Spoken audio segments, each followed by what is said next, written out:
Welcome to Bible over Brews, deep thoughts fermented over time and text. I'm coming at you, your host, Aaron Crew Juice Faverka. We've got my co-host over here, Mike. Howdy. Gumby. Hey, what's up? And George. Yo. We're going over creation and Genesis, focusing on the first 3 chapters. You know, where you guys are like, man, we should just give George the trophy now. We need a trophy. Yeah. We should have like some kind of emblem trophy, something like the winner of the contest or the I'm gonna growler, something I shinier than a think George would get a golden calf. golden calf, or like maybe we should do a golden growler. I'm going to give George a participation trophy. Ooh. Zing. Zinger. We're going to be opening with Great Lakes Octoberfest. Prost! Our takes on this classic German style is a celebration of maltiness packed with rustic autumn flavors to put a little more oomph into your papa. Uber smooth with vibrant malt flavors and a festive flourish of noble hops. World Beer Championships 4-time medal winner. It is an IBU of 20 and an ABV of 6.7. It's our first show of October, and this is called Octoberfest. I know what you did there, Juice. This is Gumby. Yep. Way to go, Gumby. So, Mike, how have you been? Pretty good. I got some good news at work this week. I was invited to a tech conference that I'm excited about for a platform I work with. So it's always nice to be in Florida in November. So, hey, thumbs up. I'm jealous. I am way jealous. Now, you're dressed a lot nicer and snazzier than the rest of us. Mike, where did you come from? I came from a Meals on Wheels charity event. So Oh, that was very Christian of you. rolling straight in. Yeah, God commands me to. Just kidding. I got free food. There you go. No, it was a good event. Thanks for noticing, though. And I know the camera's on. Good old Bruce is filming us right now. So Sweet, cheers. Cheers. cheers. There's very classy. You guys poured. We're just drinking like a bunch of. I gave you glasses. Aaron, please tell me you read your kid like bedtime stories with all of your voices that you do. I actually do. As weird as it is, I'll create little voices for each one of the characters. Yeah. So I'll have the main voice as the narrator, but then there's the little girl. So they'll talk about the little girl, and then there's the main villain, right? And the main villain's kind of evil, right? I mean, that adds something to the show. And since our first show, I'm pretty sure I've been asking for sound effects. I'm still looking for like my little wheel and kazoo and stuff like that every time, or a bell when I make a joke. Ding. Gumby. You gotta bring it in, man. I thought you were the production guy. But you'd have to sit with me in editing. All right. You got a few hours. Bring your own props at the OB. Right. Yeah, I'll find it. So this, so far, looks awesome. It has a almost like a copper color to it. It is clear. Is there caramel in there? Man, you know what? Taste I did not see caramel in the notes. It does say that it has noble hops that are more lederhosen not included. No. But it seems like it's... I guess I'm trying to find out. There's something sweet grabbing me. I can't put my finger on it. No one else? Just me? No. I taste it. It's Yeah. maybe a clove. Is it clove? What do you think? I don't know. It's hard for me not to think honey. It's Thank good. you for the honey, by the way. Yes, sir. Anybody listening wants to buy some awesome honey Straight out of Oberlin. directly from Oberlin, Ohio. Buy yours today. Straight out of Oberlin. I like that. Yeah, Great Lakes Oktoberfest. It's one of those yearly staples, I think. But it always tastes different. You know, they brew it year to year, and it's never quite the same. So I think they said it about the Christmas ale, too, that it Yeah. might not taste the same. right. So it's kind of cool. Always like it. Yeah. It's smooth though. It's got an amazing smoothness to it. Mm-hmm. Goes down. Goes right down the hatch. Does the job. Yeah, it's a good beer. Move us forward, Juice. Let's get this party started. What we will be going Me over. and Mike are getting along too much. I'm ready to attack. Yes. He's ready to pop. Just drink this faster. I mean, we're doing Genesis, so I mean, there's just way too much content. I mean, there's a lot of BS in the Bible, but I mean, Genesis in particular, I mean, it's just giving me too much. What I would like to hear is George's thoughts on the origin of man. The origin of man? Oh gosh, that's a lot. I mean, I don't know. That's kind of a deep question just to throw at me. My thoughts on the origin of man. We should just Again, expand it to creation of the universe too. Yeah. I love my favorite part of it is when we have George on the show and Aaron opens up just like from left field. Go, George. George, just sling it. Deep philosophical question you're not ready for. Just sling it right now. And I mean, I guess it is easier for you guys, right? Because I mean, in essence, you guys are creationists, so you guys are like, oh, well, everything was created by God, blah blah blah. But I mean, I guess I don't know. Being agnostic, I guess for me, I'm acknowledging that I don't know, that there's answers that I don't know, and there's a certain point of time where I'm just not sure, where did everything come from. And I feel like a lot of Christians and just people that are incredibly religious anyway, they should have that question anyway, because like rarely, like everyone's like, well, the world started when God did this. Well, what happened when, like, what created God? Where did that all come from? Hey, what happened first? Like, God had to come from somewhere. So what, there was just God, and like no one ever questions that. Like, what's like the the prequel to the Bible? Like no one ever questions that. It's just always like, well, God did this, and it makes it easier for them. They don't have any questions, and people just want to accept that because it's easier to understand. I'm saying as of right now, I just don't know. I don't know. All right. Fair enough. I'll accept Big Bang. I don't know. I haven't researched it too much, but whatever. I guess if I had to make an argument right now, I'd back it up. I'd Google it on my phone right now and go to bat with it. Mike, what are your thoughts on it? Yeah, I love, man. So I was just enjoying George being in the spotlight. So you guys know science is a big part of my background. So I couldn't tell. Jeez. So I was raised and kind of gravitated towards the science books. Yeah, you got me on that one. That threw me off a little. So I always gravitated towards what I read in my earth science books, the Big Bang. Come to find out that was actually a Christian scientist that kind of came up with that. But even as I mature through Christianity and following science and quantum physics and stuff like that, how it's all tying together and how a lot of the numbers are changing, the age of the universe and the expansion rates and all that kind of stuff. And it seems like it's still coming back to full circle, whether you're a Christian or not, and you say, well, what was before the first thing? Like that's something science can't answer and Christians can't answer. To me, I fall back on how can we fit the concept of an all-powerful being into our brain? We can't, and that's just evidence of it. So that's not where creation, comes from, but it's an all-encompassing buffet of things. So I love reading about it. I love thinking about it. I'll never be able to answer it.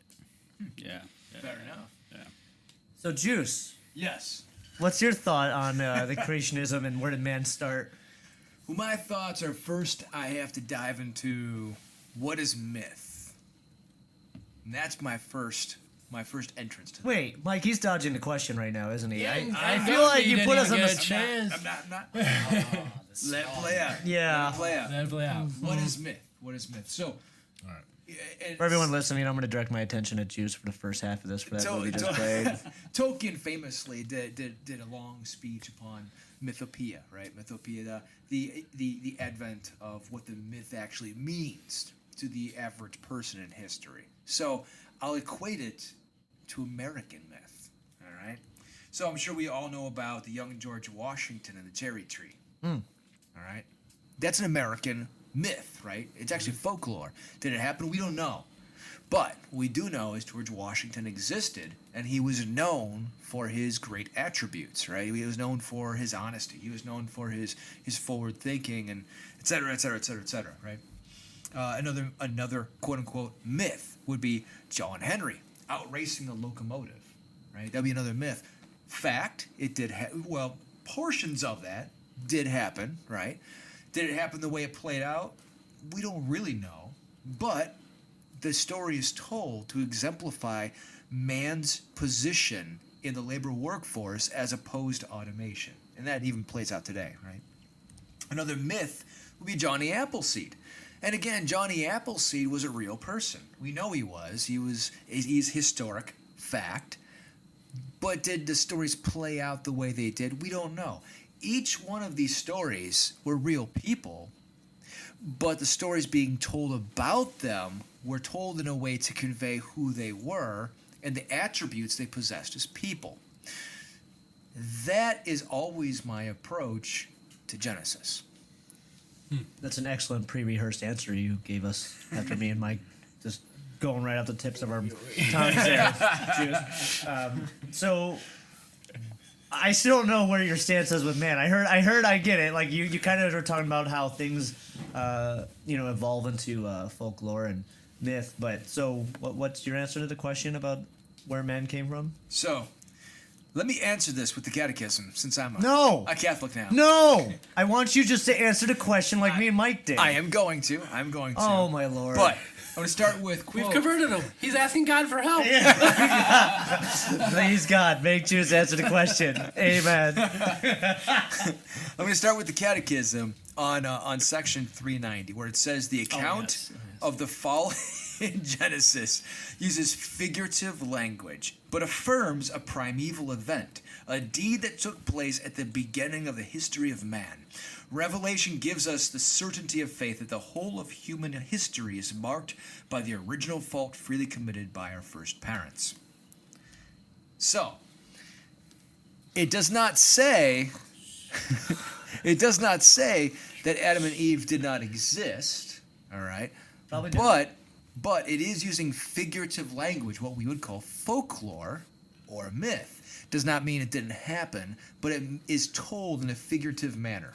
So like Adam was real cool, but Eve was a real.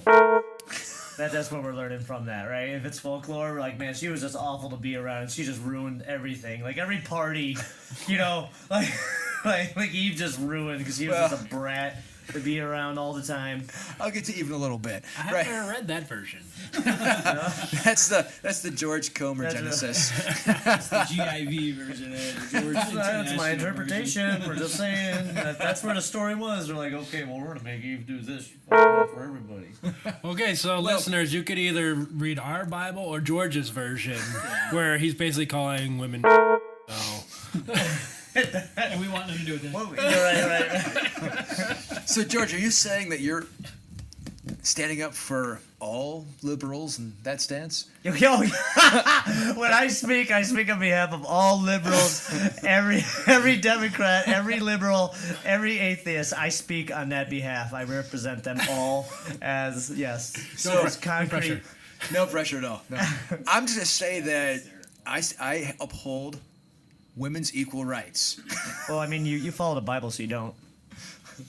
Oh, I another just read in topic. Genesis, you're supposed to Now, hold on. They're supposed to follow you. Did the Catholic Church, yes or no? I didn't pay attention Yes to the or Catholic no? Church. Were they raping young boys again? I don't know. Did the Catholic Church, yes or no, make Mary the head of all humankind?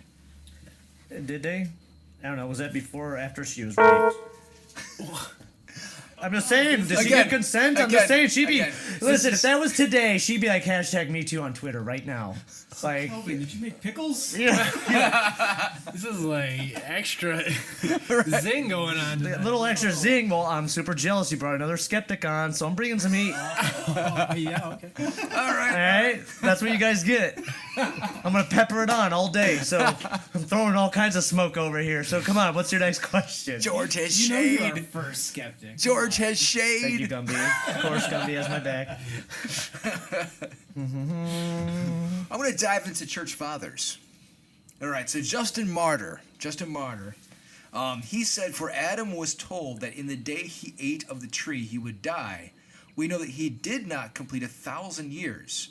We have perceived, moreover, that the expression, the day of the Lord is 1,000 years, is connected with this subject." So in several of the church fathers, early church fathers, because he's about 150 AD, right? So he's early church. That they thought that the creation account of 7 days was 7,000 years. All right, so that parlays quite nicely with the way that their thought of idea of time went, right? Because Justin Martyr thought this? Yes, Oh, this wow. is Justin Martyr. Yep. Now it even gets better because my boy Clement of Alexandria. Oh, yeah. All right. Yeah. So he says, he said, "And how could creation take place in time, seeing time was born along with things which exist. That then we may be taught that the world was originated and not suppose that God made it in time. Prophecy adds this: the book of the generation, also the things in them when they were created, in the day that God made heaven and earth. For the expression when they were created intimates an indefinite and dateless production. I love this quote. I love this quote because this is, 200 AD, right? So this goes way before our thought processes of Big Bang. It goes way before our thought processes of quantum physics. And yet he's saying that this stuff took place before the existence of time. It's pretty deep. I love it. I love it. I mean, that's a thought process. That's straight, beautiful philosophy. I mean, think of the thought process of that. This stuff happened outside of time because time didn't currently exist at that time. That's a deep thought process for that time period. I mean, that's like, I'm always high on quantum physics, but it's like time is an object. You can't have time It hurts unless my it's- brain when I start wrapping around that. Yeah. And that's what he's saying in 200 that's, AD. That's impressive. That's impressive. Wow. Yeah. Now, the cool thing is that Origin played off of his idea because he's just after that, right? So you could say, so he says, for who that has understanding will suppose that the first and second and third day existed without a sun and a moon and stars. The first day was, as it were, also without a sky. I do not suppose that anyone doubts that these things figuratively indicate certain mysteries, the history having taken place in appearance and not literally. The text that there was evening and there was morning, it did not say the first day, but said one day. It is because there was not yet time before the world existed, but time begins to exist with the following days. Again, that's a deep thought. Yeah. Sorry. I mean, are we saying that essentially time was just another man-made construct? Well, that's not true because we all experience the passage of time, right? We all feel the effects of age. We can look back across history. So time Yeah, is... but the concept of it, not aside from the reality of it. Yeah. I Well, get that piece, but they understood the context of that time because they understood that the effects of time and the passage of time and that it was a created thing, which, again, is pre-existent to the idea of quantum physics. So it's a really deep thought that they're actually grasping at time as a created entity. The Catholic Church looks at time as a creature because it was created with all of creation. So, Gumby, he's saying, I think, correct me if I'm wrong, that it's not a man-made construct, it's a God-created start. Like, during the process, time didn't even exist. Things can happen before he even created the object of time. Right. Wow. I just needed an interpreter. I get it. That's all. I just needed my interpreter. I'll dumb it down. we have different concepts of time throughout different cultures all around the world. Not everyone tells time the same way. We don't all view it the same way, even though we all have a concept of time. So who controls the time and whose See, time is correct? And That is... Yeah, right. But It's that like, is... is Earth-related God time like the time for everyone? Like, if there's like another planet out there, like it's on a different time Well, construct. Is that time or yes. is this time? So time may exist differently for, say, Mars than it would for Earth, right? Because of the rotations of the planet. Gravity. Right, gravity. However, that being said... Hurts my brain so much. I mean, even if you were traveling in space, right? Because if you're the faster you travel, you Slower actually your time goes. you actually age at the same time, but everybody else around you ages more quickly Right. because you're outside of that same construct. Yep. So I love it, but I can't handle it, guys. I can't offer any wit. yeah, I get it. that's. I've been drunk enough yet. I want to have a few more brews because we'd be like, hey, Jesus, let's go back and talk about time. What's that movie with Matthew McConaughey? Interstellar. Yeah, all I right. love that movie. See, it hurts my brain. It is. I want to join you. I think it's interesting, but man, I just have a hard time wrapping my mind around it. Like I get it. It's just But think about that. These are church fathers talking about the construct of time. Yeah. That's incredible. now, or is it? Does the Bible talk about life on other planets? Does it?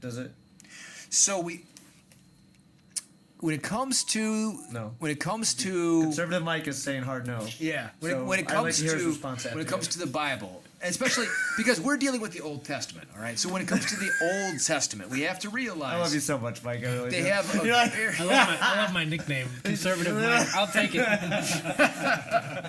they have a very early thought process when it comes to, I mean, more or less you're talking about flat earthers, all right? So let's just face it. These are ancient Mesopotamian people. I thought you were getting one for the show.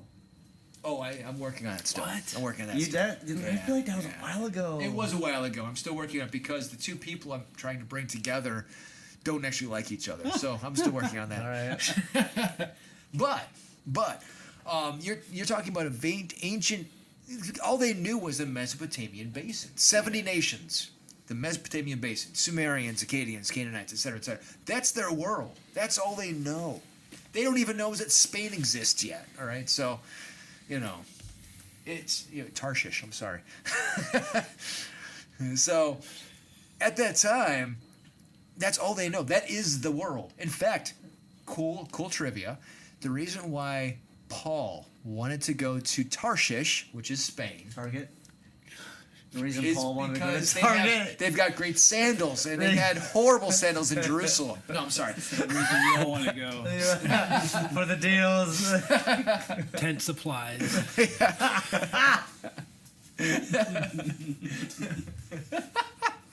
It was actually. I just made the entire Wow. audience dumber That was with so- that comment. That I'm was sorry. so good. It was so good. if there's no other great time tonight, that was amazing right there. It's that time. I see what you did there. Oh. So, but the reason why Paul wanted to go was because he thought that was the end of the world. That Spain was where humanity only existed up to. Wow. Yeah. So, fun fact. Yeah, my view of the beginning of existence or the man, where did it came from? I kind of view it that way. It's limited to that group of people and their mindset. So when you look at it like that, I don't necessarily view the Old Testament, the Bible, Genesis specifically, as encompassing all of the people around them that they knew. They only knew their own. Yeah. So to them, that was their whole world. So when you think about it like that, I don't think it was ever meant to necessarily speak for everyone else. How could it? Yeah, I don't have a response for you. I don't know. I think it could speak to everyone else, but not about everyone else. It may speak to everyone else, but other cultures might say, you guys got it all wrong. Yeah. You guys got it all wrong. And that's what we have. We have many religions. We have other people who say we have it all wrong, including, I would even say science these days, because science to me is taken on almost a religious type thing that you can't question, just like religious fundamentals. There are certain things even within science that, that you can't question. Whatever it may be, science is trying to say, no, we actually got it all figured out, right? Yeah. Right. We got it all figured out. We got it. We don't need your Stay away myths. from us, Christian. We don't need your Yeah, fairy you'll be there. tales. Yeah. So it. Which Bill Nye was doing. Right. So it's kind of doing the same thing that you're kind of arguing against of religious fundamentals, who's saying no, it's only 5,000 years old. So you're replacing one extreme, it seems, almost with another extreme, and it doesn't leave much room for questions. So. My point is that I don't think it was ever meant to explain the whole origin of it. Why not, though? Again, and I've mentioned this a couple times. I've come back to this argument. It's just a horror. If this is a manual on life, it's an awful manual on life. It's not. It's a chronicle. It's a horror, and it's supposed to tell you how to live, and it's doing it so in metaphor, and it's just awful. Well, Like, why wouldn't it? If this is supposed to explain, if Mr. Ham is talking about the creation of the earth and blah blah blah, through this, why is everyone so like confident in this book of metaphors? But I remember having this conversation before with you, Right, and they may yeah. not agree with me. That's okay because I'm somewhere different on the spectrum. But what Right. if it was never meant for you? What if it was never meant for us here in the Western world? I hear you. I can't disagree. I can't agree, but I can't Does disagree. it go against what he believes in the Bible? Well, no. I can't disagree, but I can't agree. Right. And there's for specific reasons. You're gonna go back. Okay, To the, yeah, you're gonna you're go back to the fathers, aren't you? Are you going to tell us Actually, specific reasons? actually, so did doesn't have did the you answer ever rehearsed. did you ever read Divino Afflante Espiritu? Oh my On the way lord! This here. is not On the the way next here. slide. I thought so. Yeah, right I on the thought way so. here. So, so this is actually written, believe it or not, during World War II, around 1943. All right. So it's an encyclical. It was written by one of the popes. I'll let You're you. killing off all the Jews, and God did nothing. I'll to let you intersect. guys Yeah, try to. toast. Actually, we should do an episode on that because an amazing story behind what you don't know. Well, I do But know we'll that, like, tackle that later. millions of Jews We'll tackle died. that later. So cool. What did he do? Like, So- so he saved like he 20 wrote of them, and it this. was God. Okay. So right. Good. So Slow moreover, clap. Slow So- clap for God on that one. Here we Excellent go. work, buddy. So, moreover, we may rightly and deservedly hope that our time also can contribute something towards the deeper and more accurate interpretation of sacred scripture. For not a few things, especially in matters pertaining to history, were scarcely at all not fully explained by the commentators of past ages, since they lacked almost all the information which was needed for the clear exposition. How difficult for the fathers themselves, and indeed well nigh unintelligible, were certain passages is shown, among other things, by the oft-repeated efforts of many of them to explain the first chapters of Genesis. Likewise, by the reiterated attempts of St. Jerome so to translate the Psalms that the literal sense, that namely which is expressed by the words themselves, might be clearly revealed. What is the literal sense of a passage is not always as obvious in the speeches and writings of the ancient authors of the East, as it is in the works of our own time. For what they wish to express is not to be determined by the rules of grammar and philology alone, nor solely by the context. The interpreter must, as it were, go back wholly in spirit to those remote centuries of the East, and with the aid of history, archaeology, ethnology, and other sciences, accurately determine what modes of writings, so to speak, the authors of that ancient period would likely to be to use, and in fact did use. Pope Pius XII. How did you two walk right into that slide verbatim? That is crazy. Well, I memorized it. No, He's I'm saying- how the conversation literally went to your next slide. they pretty much had that conversation. They and did. Slide 3. Other than God, Mike, there's no other explanation. So my faith is renewed. It was predestined. Gotta believe, George. Wow. Gotta Wow. believe. So, Crazy. as you can see, even the popes understood that the texts themselves could not be understood the way they were written in the West. Yeah. Which is why they also brought out, so like the Douay Rheims was famously the most well-read version of the Bible up until the 1940s. Pope Pius XII, in this encyclical, is begging for a new version based on the old texts with footnotes that people could understand why it's being written the way it's written and said the way it's said. And so now, if you go to the NABRE, it's full of footnotes about the way things are written and why they're written. So, let's say we got that. Let's say he won, and we got it. We got that new version, and we have other cultures who have their versions that they want. You know. I think to George's point, it's like, well, we're still back at Well, he has his own at a version. zero-sum game here, because the point is that who's the most right, whose is the best, whose is the most accurate, whose has more authority over who. Whoever controls that concept seems to be on top. You know what I mean? Yeah. So my point is that why do we just accept that one? Why do we need that group of people's mindset as the worldview, though? I'm thinking And out loud. just riffing off Gumby here, I just feel like every religion thinks their religion's right, and theirs is the most accurate interpretation. So, what makes yours better? And I'm talking about religion. I'm not necessarily talking about the idea of a creation versus. I always separate between religion and that. So I'm just talking about religion now. Like, who's to say that this one is correct at the beginning, even if we had that? Yeah.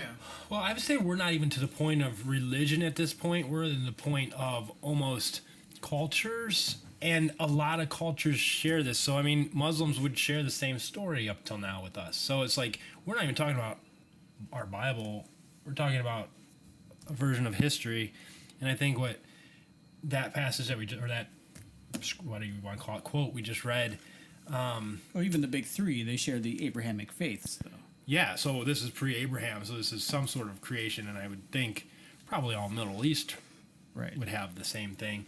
But what the quote said was, we have to be intentional about going back to not a version of truth, but put ourselves in the writer's head and kind of learn about what that. And then that speaks perspective to us. So it doesn't have to be like their version of anything. I think that makes it a little agnostic, in my opinion. Right. But so let's say we did that with our view, right? Well, it would be with their view. With any of the Abrahamic lineage. But I'm saying people in Japan would have a completely different outlook and mindset and worldview if they traced theirs all the way back. You know, they wouldn't be looking through any of that, any of their beginning ideologies or whatever it is, whatever they view as the beginning and a creator. But they wouldn't have to. The point would be, if they really, really wanted to research it, the way to research it would be to not just read it as we read a book, but to read it through the eyes of the writers and understand what they're trying to say. And then you compare it to whatever your historical version is, you know, so it's not a... And I agree with that. Like, at some point, wouldn't we just say, all right, so here we got this worldview at the very beginning, and then here we got this part of the world, and we got this part of the world, and then it seemed that it feels more balanced. I see what you're saying. Juice throws that at me a lot, that we have to be in a writer's head and understand what he was thinking when he wrote that verse. But what do you think the writer meant when he said Noah lived to be 930 years old? Like, how would you translate that? Besides, Noah lived to be 930 years old. So, I mean, so you break that down into context. Noah lived to be 930 years old. All right. So, Well, Noah, the person, okay, they're probably talking about Noah, lived. What do you think that meant? Let's interpret Dude, lived. this is the longest breakdown of a I'm just punchline breaking it I've down ever- because I know he didn't live to be 930, so I just want to know the context of what the author thought at that time when he said Noah lived to be 900 and whatever years old. So, lived, what was the translation of Latin and lived back then? I don't know, verbatim in Latin. Latin? Probably lived. Probably it meant lived. So he said Noah. Noah lived to be, and so what do you think it? What do you think 930 translated to? Do you think? I can only be trolled for so long. This is enough.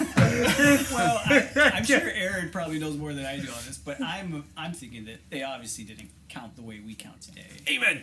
So that's the first thing I thought. And I've always thought that, So- in fairness, Yeah. is that they just counted differently than we do. Would you like a real world example? Well, I want to know I'm sorry, what's the I'm dates sorry. they were talking about. Would you like a Aaron. That's modern? fair. They're like, would you, what, it was like 30 days. would was a you year like back a then? modern day example? I would like to go ahead. Whatever. All right. So, how familiar are you with Indonesia? None. All right. So, Other than a tsunami. if you were to, well, yeah, touche. yeah. If you were to sit down, and this happens to tourists all the time when they go over there. All right. So, if you were to sit down, let's say a very good teacher comes in. All right.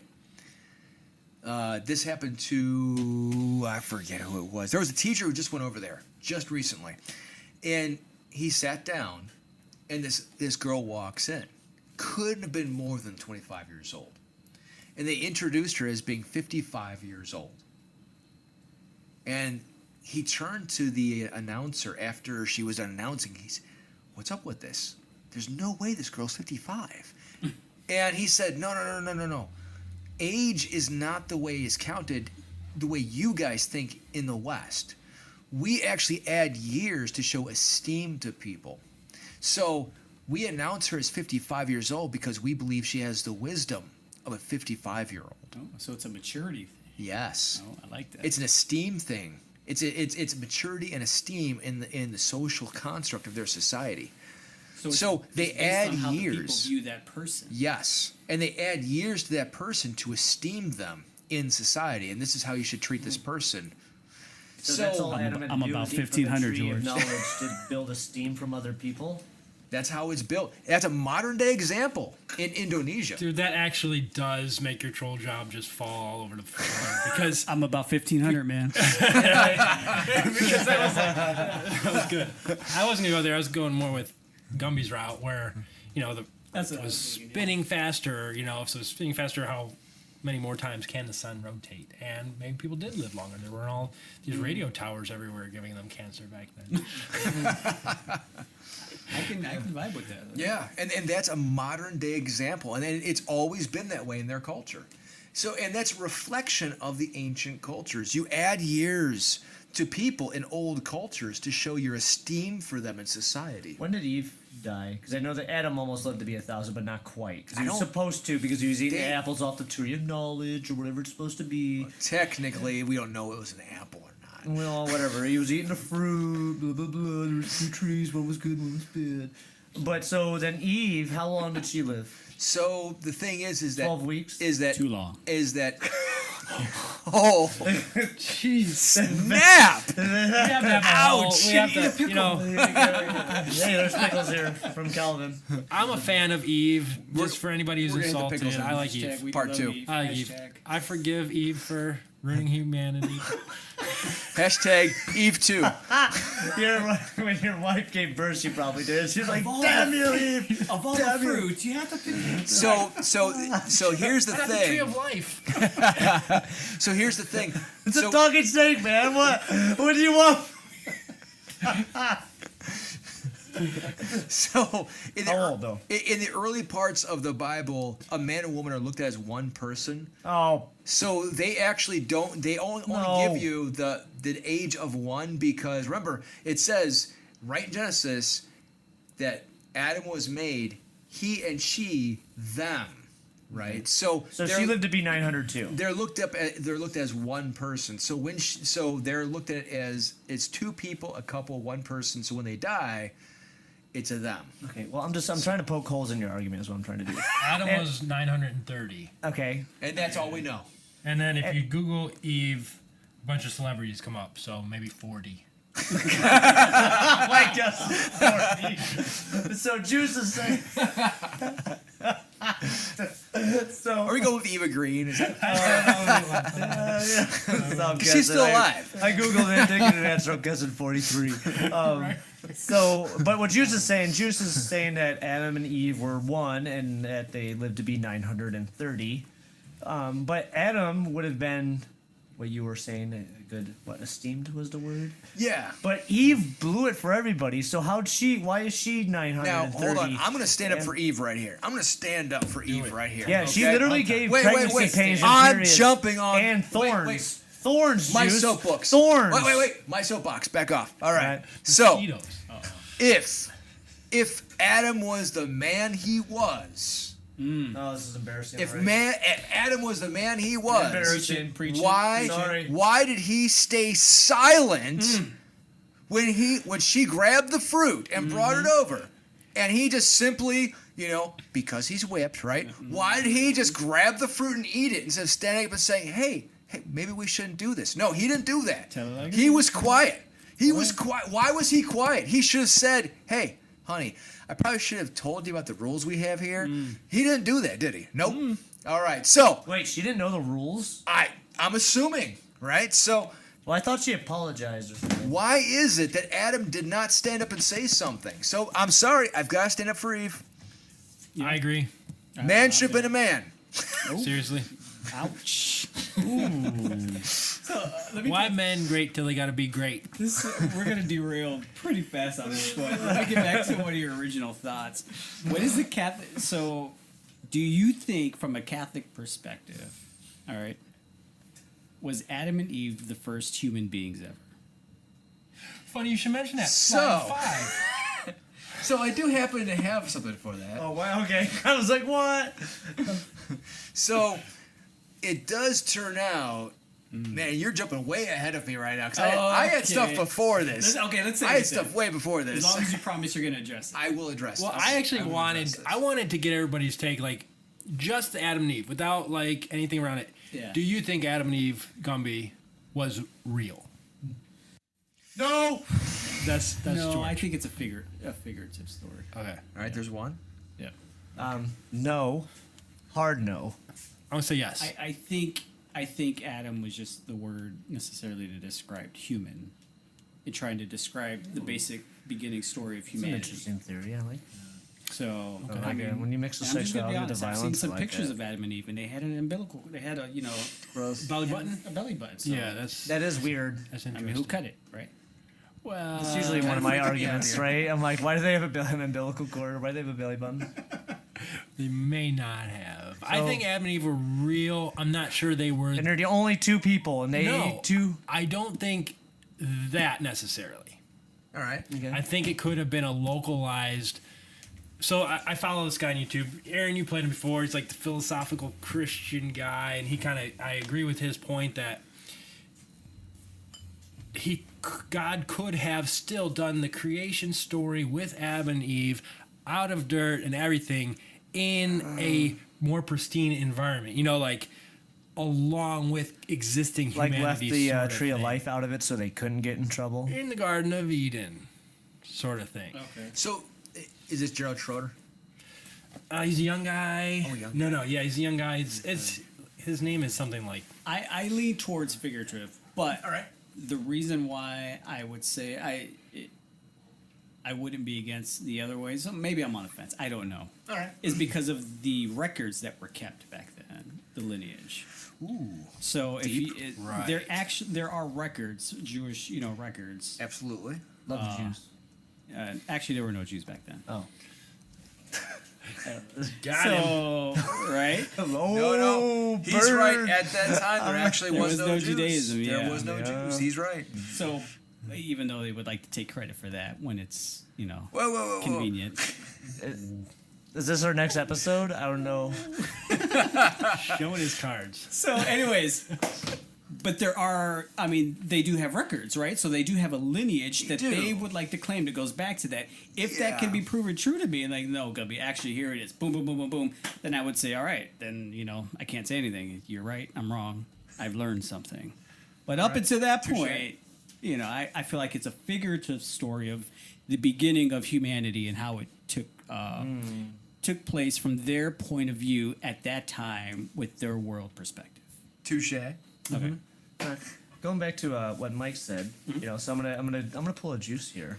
Ooh. I'm gonna pull a juice. Would you Okay, like so that? right. I favor that. By So the way, God I created a resemble man in his own image. In the image of God created he him. Male and female created he them. that. Yeah. Now later, it says, and Adam called his wife's. Oh, did I just turn the page? Are you looking for the page? Right. Chapter verse? Oh my gosh, I just blew it. I just blew it. So awful. It's So okay. awful. But he called her Eve because she was the mother of all life. Saying it did just start with them. And where you're saying you were thinking for a moment that there was like a plethora of people that God created. But according to this here Bible, it's saying that Eve is the creator of all life. So it started with just two. Yeah, I take that a little bit as kind of poetic. Yeah.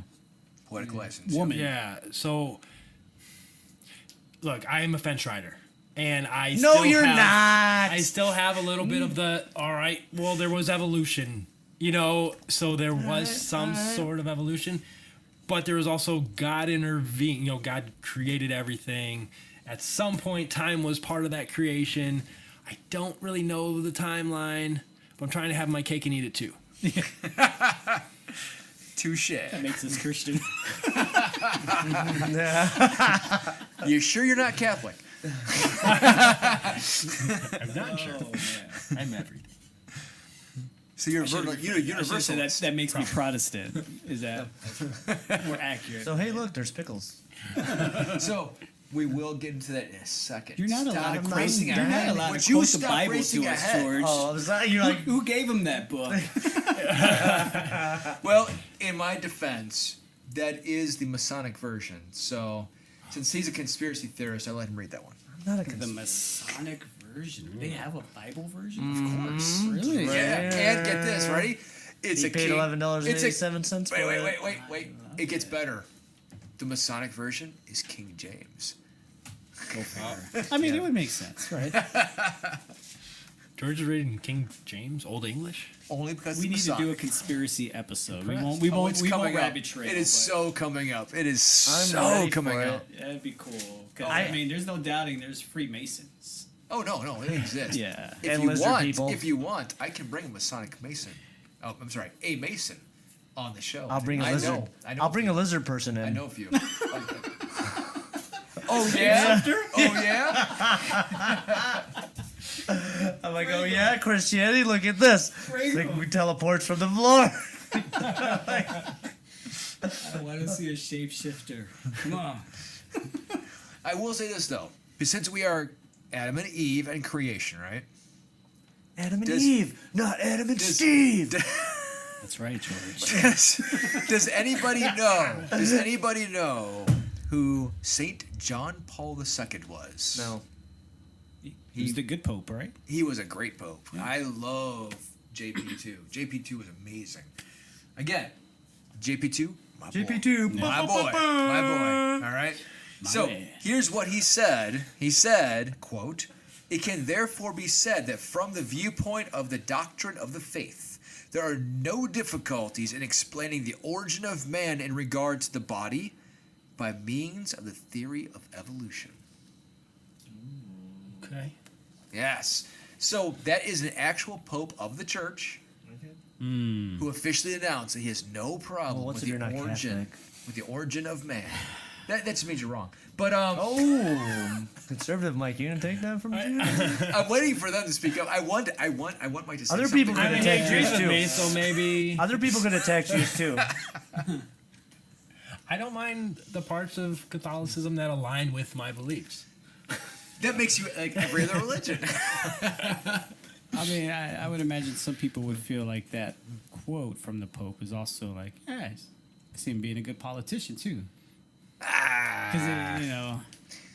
Because, He firmly did believe that because, and this is again where, and I hate to say this, but if you look at Catholicism, we founded science. Okay, there was no science before the Catholic Church. Anyway, that's why they have no issues with anything that Is that a real science thing? comes I up know. with. That was kind of a bold statement. Is that a real thing? Anything science comes up with, we don't have a problem with because we founded it. So hey, Wait a minute. boom!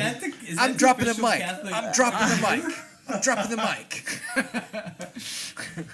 So Wow, I'm that's gonna a big Google statement. that right yeah, now. It better but, come up first. but so the Catechism and the Catholic Church do not care where you stand. Honestly, So if you are a person who believes that the Earth was created in 7 days, or or if you believe that it took 13 billion years, the Catholic Church doesn't care because all it cares about is the doctrine of the Church. So wait a minute, I'm not over that. Right now. You said the Catholic Church founded science? Yes. Hey Siri, did Catholics create science? Siri wouldn't know. I found this on the web for Did Catholics Create Science? Check it out. Thank you, Siri. Hi, will. George. What is this? Siri wouldn't know because Siri is secondhand information. He should be asking Google. So, all right, so I think we need to define then, Yeah, good job. in our own points of view, without other presuppositions or without other people we've watched on YouTube or whatever, what science is. Then ask ourselves, did Catholics or any church or any religion Create science. discover science? Well, Because again, if science is just the, man, I'm just trying to figure out this human thing and the Earth thing. I mean, there had to be someone way from the beginning like, man, I need to figure this out. I'm just going to try and ask questions, figure things out. Yeah, you can't be part of a team Even if they didn't have the language that we had, that scientific mind had to exist way before the Catholic Church. well, no, because I'm going. Oh wow! Here's why. I'm going. Great answer, Juice. Thank you. You're like, I'm going. by conversion, come on. I'm going to answer this very, very easily. The terminology of science didn't exist until it was brought up through the Catholic Terminology, Church. okay, what we term things as. Yes. So Okay. did the ideas of science pre-exist to the Catholic Church? The ideas may have, Yes. but the terminology and the scientific process didn't exist before that. Maybe they didn't have the method or The madness. what we call, whatever vocabulary that we have now that is attributed to a lot of Catholics. But to say that there were no scientific minds or people of thirst or knowledge for how the earth worked or humanity worked before Catholicism is... Well, it's a bold statement. think Juice. about it. Think about it. The Pope would be like, come on, dude, come on. Well, no. Think about it. The closest you could get to science in the ancient world, the closest you would get is It's probably clearly Catholicism, guys. Archimedes. Archimedes is probably the closest you're going to get, and even Archimedes did not define his stuff as science, and he didn't lay out a process. I mean, Aristotle was a philosopher, right? Processes Socrates change all the time. was a philosopher. You don't have a scientific process set up until well into the almost the Middle Ages. I don't So- agree. But like Neil deGrasse Tyson would say, dude, do you even science? I mean, doesn't science always change? Science always does change. Yes. But you don't have a science. The early roots of science can be traced to ancient Egypt and Mesopotamia. Yes, but there was no scientific process laid out. This is Until that time. semantics. You can't base an argument on semantics. I think I believe you can. all right, so did anybody repeatedly cook the same dinner before then? That's science. Did they, so in order to repeat it, they probably wrote down the ingredients. So wait, where did you say it started from? I like where Mike's going better. Wait. Let's go with that Wait, argument. wait. Can't remember. Where did you say I it don't started remember from? anymore. You said I forgot. You said Egypt, right? No, My phone You was said Egypt, right? I said when people started cooking So, dinner and they had to use ingredients because that's science. You're going to base that over people who were cooking their stuff over dung, right? I don't know what you're Okay. talking about. Sure, yeah. Sure. All right. I just wanted to verify that. Hey, That's- one man's dung is another man's dinner. Okay? Exactly. Yeah, I mean, it's a scientific process. So all I'm saying is, like, whoever created the vocabulary, if the definition of that word already existed, I'm not going to credit the inventor of the word. Yeah, that's like for me. No. Yeah. The process. Because science is a process, and if you don't define the process, that's They're not the first to science. copyright it. That's not science. Yeah. It is science. It's not science until you define a process. It's not science. Yeah, you're on your own on this one. Oh, that's fine. That's fine. Columbus saying he actually discovered a new world, and it's like, Oh, come on. He thought he found Indians. It's not fair. So he didn't. He did. That's right. He did. He was Catholic, by the way. It's a series of dog poo. Speaking of dogs, this is Dogfish Head Pumpkin Excellent Ale. segue, Juice. Excellent segue. A full-bodied brown ale with smooth hints of pumpkin and brown sugar. We brew our pumpkin ale with pumpkin meat, brown sugar, and spices as the season cools. This is the perfect beer to warm up with. Pumpkin is named after the serious, off-centered Southern Delaware extravaganza Pumpkin Chunkin. Check out some of these Discovery Channel videos of Pumpkin Chunkin. You gotta believe it. In fact, Pumpkin Chunkin made its debut as its claimed first prize in the 1994 Pumpkin Chunkin Recipe Contest. Yes, that was full 6 months before we even opened our doors for business. It has an IBU of 28 and an ABV of 7. Cheers. Cheers, my friend.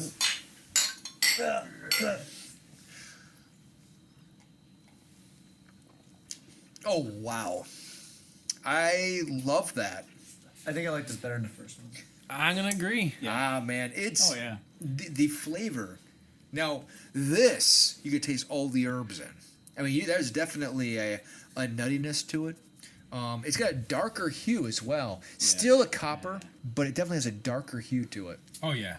And It's definitely a more pumpkin flavor. it's got a Oh, good yeah, nose. It punches you in the It has a beautiful esophagus with some nose to pumpkin. it, right? It's got a beautiful nose. Almost like a clover type flavor, I'd say, on the outset. Definitely taste the clover on the outside. Yeah.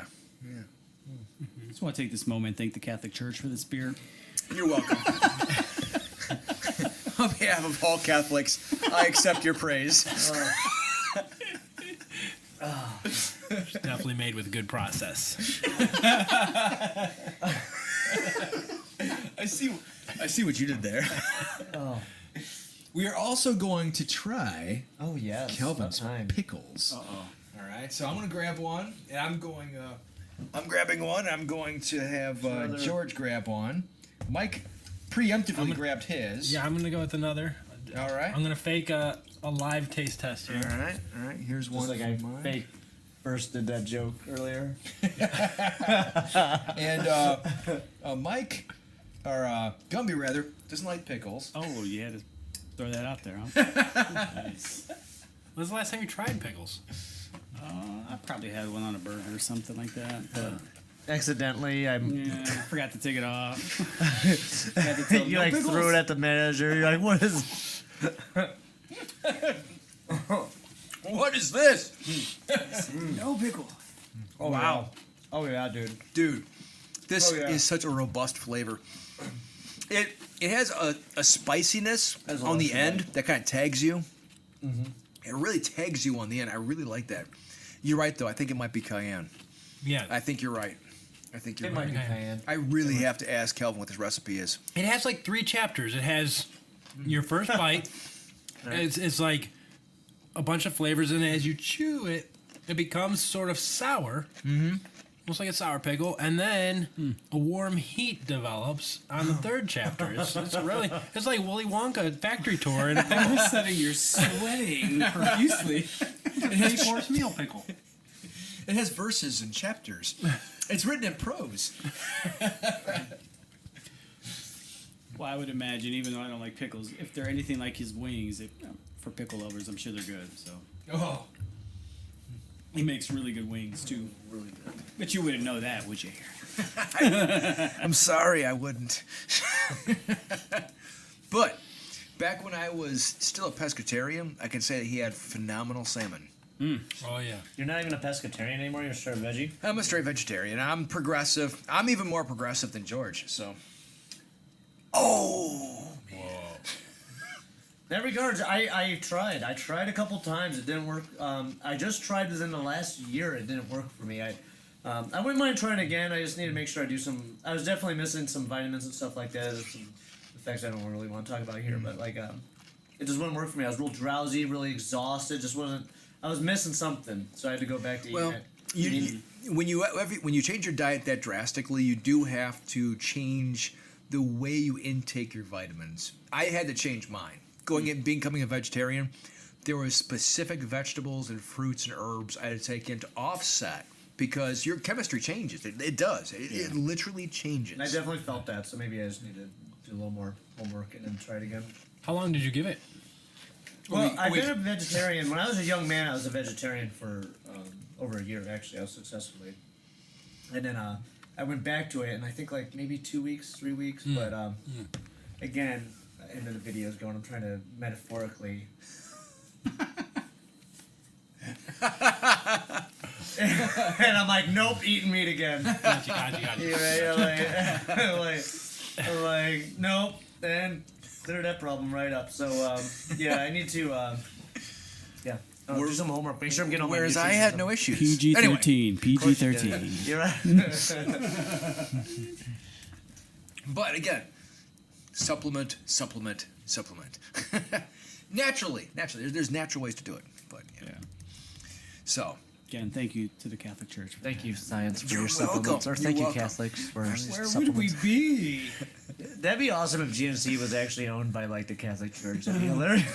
Choose to make. I told you. Don't tempt him. Don't get him going. Listen, I'm just trying to make up for everything that Ken Ham is laying on everybody else. Yeah.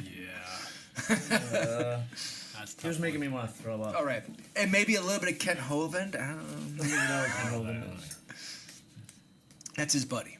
Oh, really? Yeah, I've been to his museum. I like this museum. It was fun. yeah. You like all the facts he made up? Oh, Yeah. The other people are allowed to attack Mike too. Other people are allowed to talk smack to Mike too, not just me. I mean, Who's Ken Hovind? I thought it was great fiction. I want to make fun of Mike. What are we? Who's Ken Hovind? Oh, I'll show you later. Okay. So when we were watching that clip of Bill Nye, and he was with, oh gosh, Ken Ham. no, he was being interviewed by the famous, Oh, the old guy. yeah, Larry King. I remember seeing an episode with Larry King interviewing Norm Macdonald, and he was bringing up the Bible because Norm Macdonald is a Christian, and he likes to, I guess, rag on Norm. And he asked, so Jesus lived during a time when everybody thought the earth was flat. So he's like, do you think Jesus thought the earth was flat? I just thought it was an interesting question. Wait, Larry asked that to Norm Macdonald? Yeah, and Norm, So what Norm was just like, you got to look up the video. It's hilarious. And Norm was just like, what? How do you answer Norm that? Macdonald, You know, so And he's good. Norm's He's a good, great. clean comment. He's like, Norm. I've always loved Norm. his logic one, that episode where he's, or not episode, but that joke where he's like, uses logic to put two and two things together at the very end. It's, I think it's a Conan video. You gotta Google that one. That's a good one. funny dude. Well, I mean, It's an interesting question, though, is it not? it is. Do you think Jesus thought the earth was flat, and how scientific view was back then? And It's interesting. well, he you must say have that. known because, right? I mean, well, don't we look at Jesus being that's God? to Larry King's point? It was like, didn't Jesus create the earth? But everyone else around him thought it was flat at the time. I mean, Well, shouldn't that also be written in here? it is. That's round. Actually, no. That's It's not flat. necessarily like they carried that around at that time. It wasn't all printed out.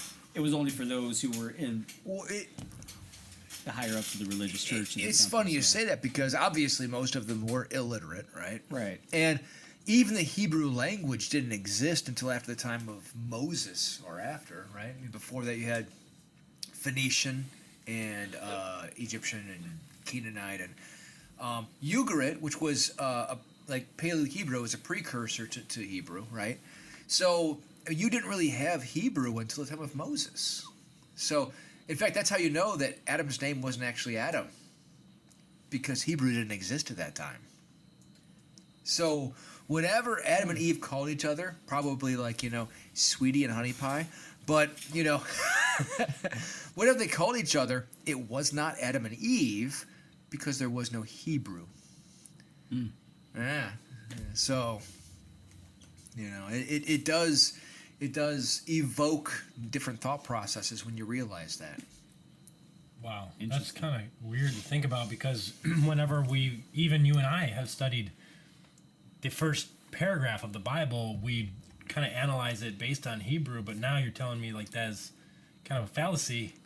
Like even when you were talking about Elohim and Well, yes and no, because Elohim does not just exist inside Hebrew. It also exists inside of Ugarit and the Akkadian, and so Hebrew maybe evolved from those languages. Okay, yeah, I don't feel so They misled. didn't speak Yiddish. Yiddish is much, much later. That's out of Aramaic. Oh, George is silent, which is But what do you think? really Do you think- interesting. Do you think Jesus would have thought like everyone else thought at the time? Do you think the earth was flat? Or I don't think Jesus would have cared. I think that his ministry Good was point. based on That's theology, what my thought was. I'm like, Not science. not I science. don't care. I don't think he cared. Yeah. Because think about it, and that's why I think about the early chapters of Genesis. It's like God didn't come down and say, "Yo, morons, Don't you understand the Earth is round? Let me teach you some quantum physics. Well, I mean, some of the late chapters don't care about science So, either. like, and he didn't care. Oh, let's take science. All right. What generation of science? Because science changes. In fact, how much has science changed since the 1820s? I mean, a lot. Okay, so why would God try to speak in scientific terms that to this day change often yearly? Well, I talk about it all the time. Why is he speaking a language that's changed? I said it all the time. Like, I think the Bible would be a lot cooler if it was written in a futuristic language we were coming to know and coming to In understand. your opinion. But that means that 5,000 years of people would not have understood because it's in a future language. So why is he choosing to eliminate science but not language? Because language can always be articulated because we know etymology and morphology. But science itself changes every decade. Wouldn't that be a beautiful thing, though, if, like, he was answering questions on here? Dude, like, But we don't wouldn't have... that be like, listen, that would give this some but heat. the answers... If this is it, and this was, like, saying, like, the world's round, everyone's like, it's flat, and like, they're, like, pinning Jesus to the cross, like, it's flat, you moron, and then they Now, hold find on, out hold on. later that I have to it correct was you round. there. I have to That'd correct be you there. brilliant. I have to correct you there. As Neil deGrasse Tyson said, the Earth actually isn't round. So Shut up, because, like, what, it's a oval of some sort. exactly. So I'm sorry. I have to I correct said you. round. An oval's round. That's true. He did say He that. did, yes. Because So- it's spinning so darn fast, we just can't feel it. Exactly. But it's spinning so fast that it's almost like he compared it to a guy spinning pizza dough, right? That it almost takes on almost like an oval shape. Right. So, and again, and from space, Okay. from space because of atmosphere, it looks Yeah. round, right? It does, but we know it isn't. But it's so big, it looks round. But again, when science changes from decade to decade, why would God try to say that this is scientific principle when science is always changing? What doesn't change? Well, if Etymology, God knows, morphology, we like, can we're trying to understand. come up with science right now. If God knows the answer, then that should just be absolute. But that's not Like, we wouldn't have to study. If he just It's told not us right absolute. here, I'm telling you right now, science is not absolute. that's because we're learning more. Our creator knows the answer, Juice. That's stupid. It's not stupid. I don't know, Our man. creator knows the answer. So you're trying to say, like, well, science is always changing. Well, not to God, because he made it that way. He already knows. He has nothing to learn. So what's your average size class in a school? I don't know, 20 kids. And how many teachers does that one class have? One. And how many kids fail? The majority in Cleveland. So like what I'm saying is like you can't write words and speak to everybody. And to me that wouldn't be a relationship. You know, like I'm the relationship. I'm almost like the altar call Like giving guy you here. something solid? Like giving you an actual fact No. that's not up for interpretation? Man, I tell you, this is the crux I'm getting to. I'll read something, I won't understand it. I'll go outside, not even be thinking about it. I'll garden, and it'll hit me later what God was trying to tell me. I'm weeding my garden. I'm pulling out these weeds, and it hits me. It's like, you know, why would you surround yourself with people? You know, this is painful to things, and we don't understand like why we have to eliminate and make hard choices in life.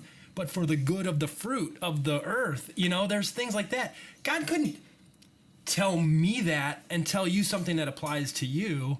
It's sort of just like this is a packet of seeds. It's not a manual. It's a packet of seeds to relationship and a way of life that you discover. See, I think that's one thing I hate about it. It should be a manual, and it should have absolutes. But what if you let those seeds resonate and then you become a preacher of absolutes? Well, if it's God's word, then that's okay. Yeah. I don't know where you're going at. Why are you looking at me like you just proved me wrong or something? Like I'm confused. No, I'm saying like if you let those seeds resonate, you will be speaking God's word, but not verbatim from that book. You will know the manual.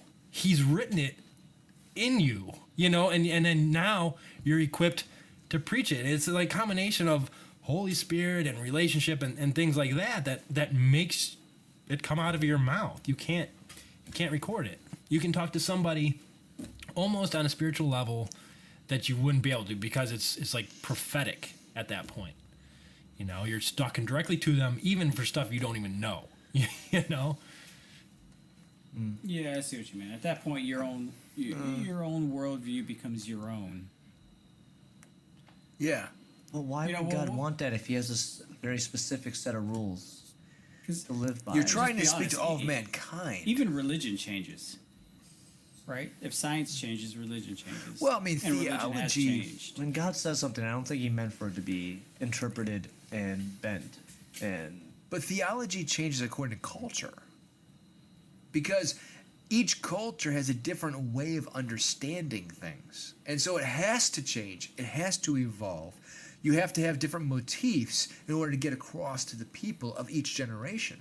Because culture changes. So wouldn't even organized religion fall under that? Absolutely. That's why the Catholic Church has evolved so much across 2,000 years.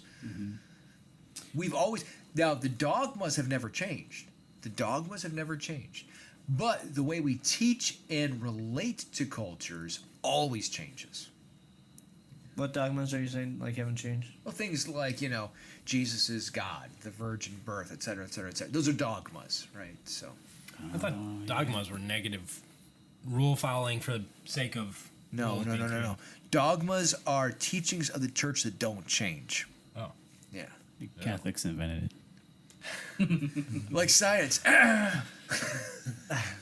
That's still a hard one to swallow. There's a lot of crazy things mentioned here in this show, and I'm just not sure about Catholics inventing science. I can't even say it. It's all right.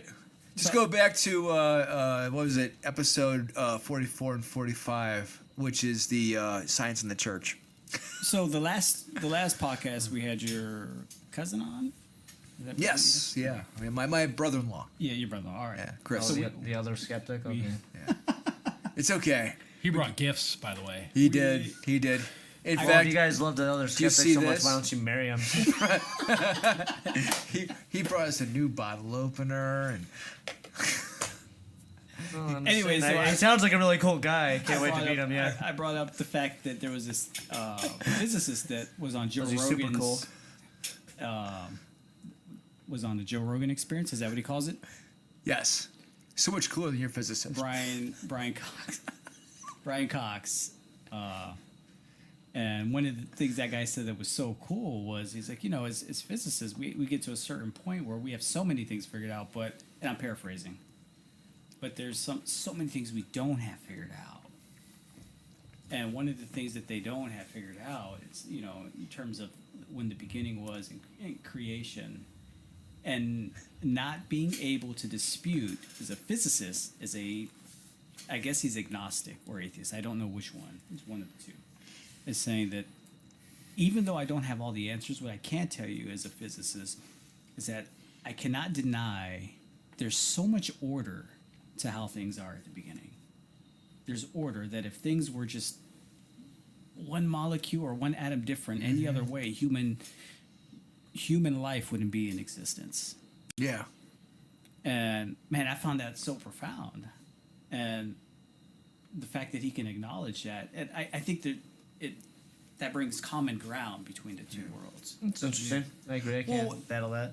In fact, in the old world, if you go to the old world, Order. the commonality among the creation tales is amazing. I'm sure you've heard of the Enuma Elish, right? Of course. So it's one of it's like the Babylonian creation tale. Oh, right? yeah. So Gilgamesh comes out of that and everything else, I know right? who So Gilgamesh is. all right, there we go.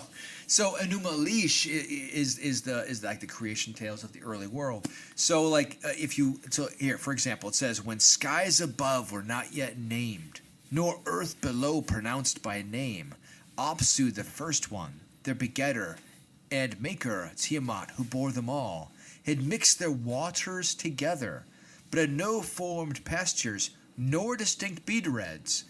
So what's really interesting is if you read this, what does it say? That the earth had not formed yet. All Earth right. and void. Exactly. Wait, Now can you hold say that on. one more time? Sure. When skies above were not yet named, nor earth below pronounced by name, Apsu the first one, their begetter, and maker Tiamat, who bore them all, had mixed their waters together. Now remember, in the ancient Semitic mindset, waters means chaos. All of them. Every Semitic culture, waters mean chaos. And the creator or the god of that area is the one that creates the peace that calms the oceans and the waters. All right, so what's interesting is then if you go to Genesis, in the beginning when God created the heavens and the earth was without form and void, without shape, the darkness hovered over the abyss and the water. Now, do you see a correlation? Do you see the correlation between the two? They're practically identical. Exactly. So the creation tale of the Babylonians and Genesis share so many similarities, it's ridiculous. And again, waters are chaos, and God is the one who creates the peace over the chaos. It's fantastic. The similarities you see between the two. Again, Enuma Elish. So if you read this, Lamu, Lamu emerged, their names pronounced. As soon as they matured, were fully formed. Anshur, Kishu were born, surpassing them. I'll skip down. It says, Anu, their firstborn son, rivaled his forefathers. Anshur made his son Anu like himself. And Anu begot Nudamund in his likeness. Now hold on, because if you skip over to Genesis, it says, God created mankind in his image. In the image of God, he created them. Now, isn't it interesting? Now, you see the similarities? Yeah. Okay. Almost identical again. In his likeness. In his likeness. Mm-hmm. So you have Enuma Elish and you have Genesis in the first two chapters. Back and forth, parlaying the same kind of story. It's very interesting. Among the Mesopotamian people, these were common, shared ideologies and stories and motifs. They were polemical because they played against each other, and the Jewish tale is against the religion of Babylon and Akkadian and Canaanite. And it's polemical, and that's why it puts the Yahwist against the Babylonian. Yeah, George. Calvin almost killed me. Well, and my point of view is at that point, it's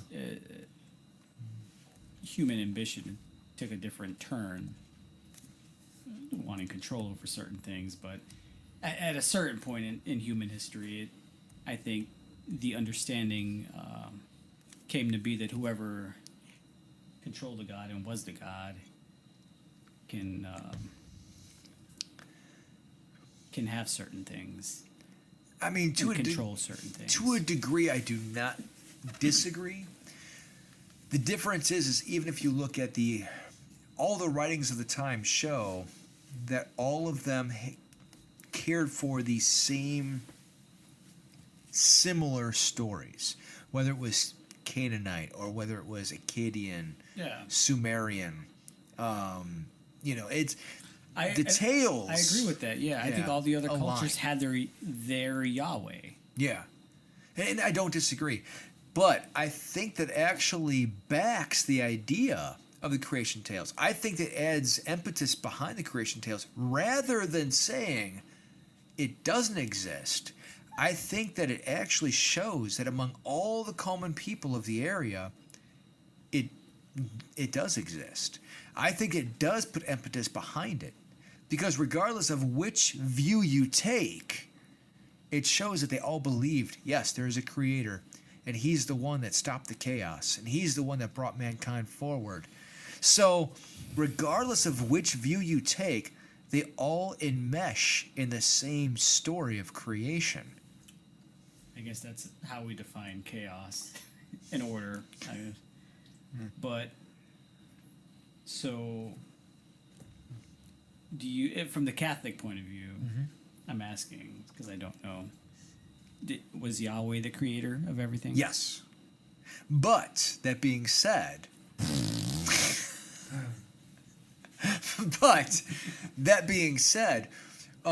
the Catholic does agree, and all the popes do agree, that the early creation tales have to be taken in context with their time. So if you take especially the first 11 chapters, which we call primeval or prehistory, all right? If you take those creation tales and all the way up through the deluge, all the way up to the Tower of Babel, all right? Those are quote unquote prehistory or primeval. Yeah. They relate to events that in some fashion took place, but must be understood in their culture and context. They're not literal history. It's kind of like the cherry tree, all right?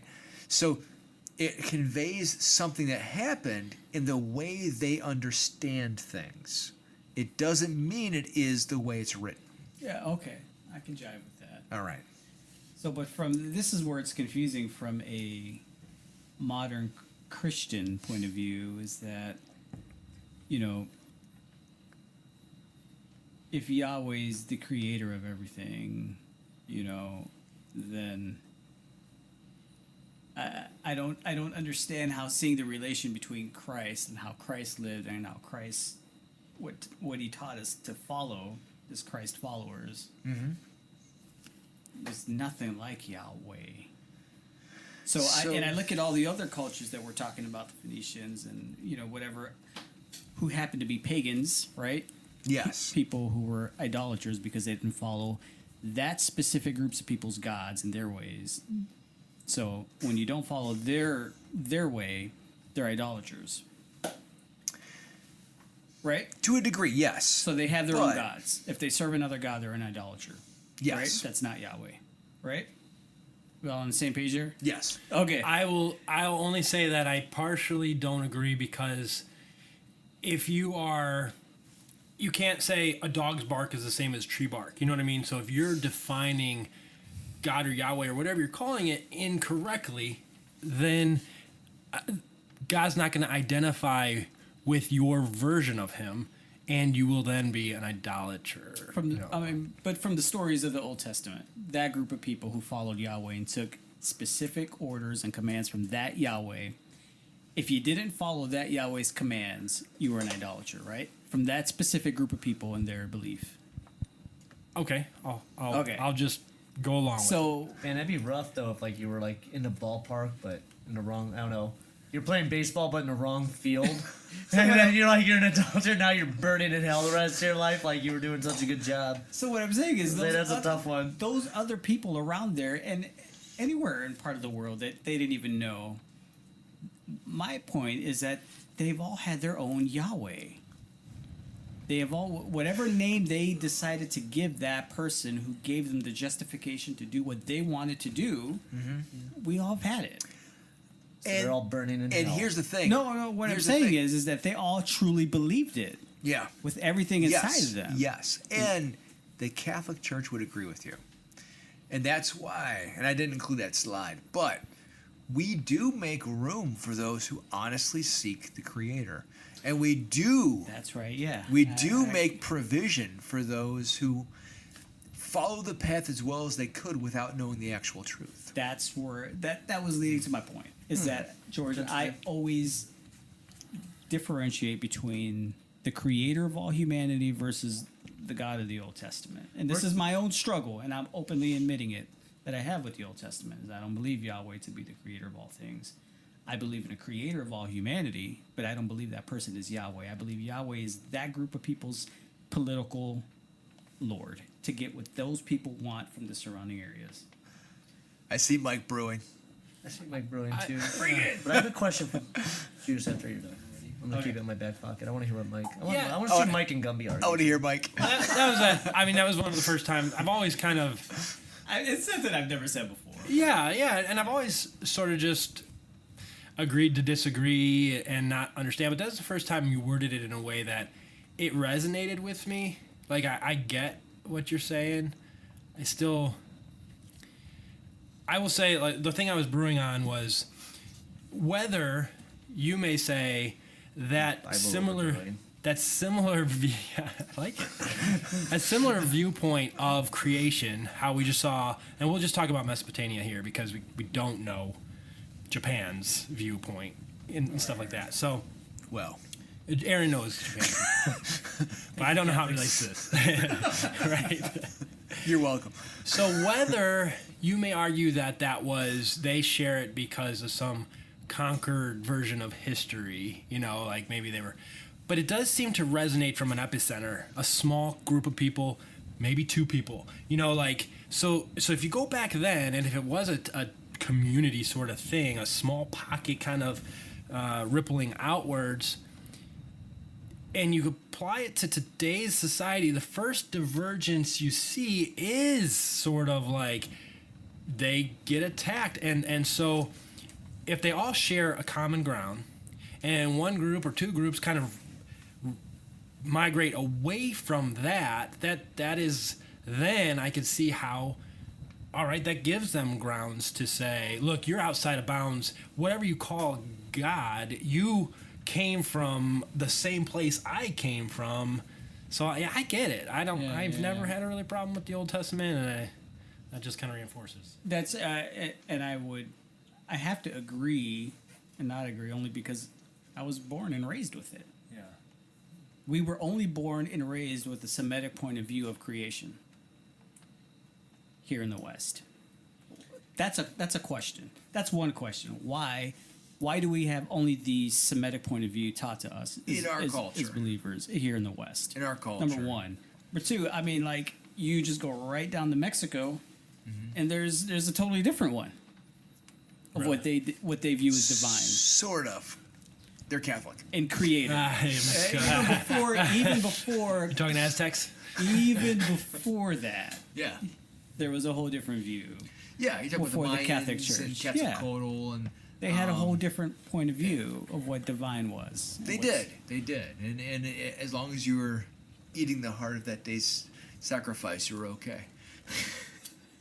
Well, yeah. I'm not saying right or wrong. I'm saying that everyone had their own different point of view of what the beginning was like. Yeah. No, I get it. But it's amazing how close the stories really are in the creation tales. Because we like to say that we're so different, but the creation tales worldwide. I mean, the Native Americans talk about the Great Spirit, right? I forget his name. Anyway, the Great Spirit that created all things. So we like to say that the Christians are so different, but if you go to the ancient world, our mindsets are really quite the same. We all speak about the Creator. In ancient China, you had Shangdi, right? Shangdi is the creator of the ancient world. Bears a striking resemblance to Yahweh. He can't be seen. You can't make an idol to him. I mean, so in the ancient world, regardless of which continent you're that's on, how you create religion, right? You can never see them because then you no, can prove it. in most cultures, in most pagan cultures, you did. You were able to see him. Well, at least the idol that you made to him. But just like did a good job not like the Yahwist, peg or two. all right, just like the Yahwist inside of ancient Israel, in China, in the Shangdi, the creator god, was unseen, and you could not make an idol to him because you had no idea what he resembled. There was no. That's like a rule of religion, though. No, You're gonna create a religion. that's Why would I do unusual. that if I bought, like- That's unusual in religion, though. That's unusual in religion. Well, I mean, maybe having like a legitimate, like straight up visual on what they look like. But I mean, I don't know. There's no visual on God. Most cultures did have a visual. Zeus, go to Greece. There are statues of Zeus, all right, and Jupiter and Aramis, and I mean, they're there. Yeah, but I mean, okay, so I'm going back to more so on being invisible. Like, that's like a rule of religion. Very few religions. No, Most of them- religions. none of them most have like religions. very few like mainstream religions have a God that's tangible. It's all you have to have this faith that there's this invisible man protecting you. That's very few religions. That's Christianity. Christianity is one religion. Okay, that's Islam. And so I just covered Well, like wait, what, like hold majority on. of the But- planet. And but- what's Shangdi? What's But the three religions are absolutely related. If you talk about Christianity, Islam, and Judaism, they're all considered to be different branches of the I know, same but you're religion. saying that's unique. You're saying that's intriguing to you. I'm saying that's how you make a religion, Juice. If I made up a religion in my garage right now, I wouldn't say he's out there for you to find. I'd be like, oh, he's up in the clouds and he's watching you. You know, Outside he sees you when you're sleeping. He knows when you're awake. So outside of Judaism, So Right? Like, I'm just saying, like, that's how you do it. we're not talking about the prophets of Judaism. So Love that song. I mean, it is. But I'm just saying that's how you get, like, right? And as a little kid, you believe that. And, right? I'm just saying that's how you create a religion. So I don't know why you find that intriguing. It's just like Religion 101. You make it so this person can never be found. but that is not most religion. That is most religion. No, it's not. That's Islam and Christianity. I'm covering a lot of space there, That's Juice. 2 religions. I'm covering a lot of space That's only right there, 2 Juice. religions. That's a lot of space there, Juice. That's 2 religions. Juice, I'm gonna Google this, and And I'm gonna punch you in I'm the going face. to help you. I'm going to help you. I'm going to add How many Judaism. That's 3. I'm Christians? going to help you. I'm going to add Judaism. And- That's 3. All right? And that's why they're called. Christians, 2.8 billion. It's a lot. I see the numbers again. I don't think you guys are talking on the same measurement scale. Why So not? you would make a great corporate head because you're obviously a bean counter. Oh snap! There's a lot. And 1.8 billion Islam. What was the other one? Judaism. So George is obviously part of corporate America. I know, but like you're trying to make this argument that you're like, well, that's not most religions, but not I'm most covering the 2 religions. major I'm talking 2 major religions that most people who are religious follow. I'm making a So- strong argument there. So I mean, yeah, there's religions people make up in their garage. I get it. These were not made up in garages. They were caves. They're definitely Take it back. You're absolutely. Ouch. Gumby, you're absolutely right. Gumby. That was amazing. Been saving that one for a while. Had that in his back pocket. He's like, what am I just say He it again, just, George? he Say it just again. pulled that out. It was like a wall. It was just hidden in his back pocket. All right, so I'm ready to get on a So, page what in you're terms saying- of logistics. What and you're saying is, as semantics right so now. as a Christian, I'm far more liberal than you How's that? because I am supporting all the other religions in this, and you are not. Okay, let's go. Okay, well, again, now Mike was saying that maybe we're not on the same page, and maybe we're arguing. I think you're being very Republican right now. Join us for the rest of the conversation in part 2.